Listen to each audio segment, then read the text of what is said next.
Now, before that, at the unfeasibly tender age of just 2 days old, King-Elyons Hutchinson made medical history as the youngest patient in the world to have a pacemaker fitted. Now, 3 years on, he's a fighting fit, bubbly little toddler, bags of energy, and he's been the inspiration for a non-profit organisation that supports families of children with heart conditions. It's all been set up by his mum, Sherelle. Ronke Phillips caught up with her and her little fighter. At just 3 years old, King-Elyon is a champion in more ways than one. When he was just 2 days old, he became one of the youngest babies ever to have a pacemaker fitted. Today, he's a picture of health. They had to put it in his stomach this way when he had it because he was too tiny for it to actually go in his chest. Yeah, he had an external one put in at 2 days old because they wanted to see if the body would react to it, then to go through such a major procedure, and then his body rejected it.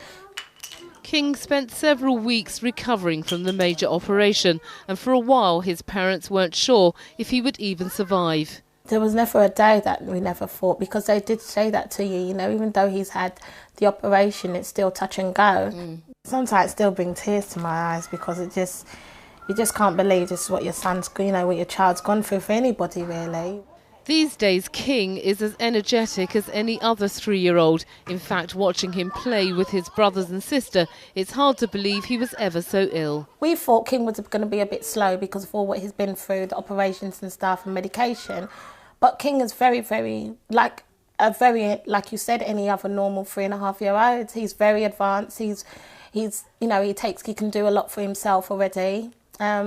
And he speaks very clear at 3.5. So yeah, we're very happy to have King. Sherelle and her husband say they owe their son's life to surgeons at the Royal Brompton Hospital, where he had his pacemaker fitted.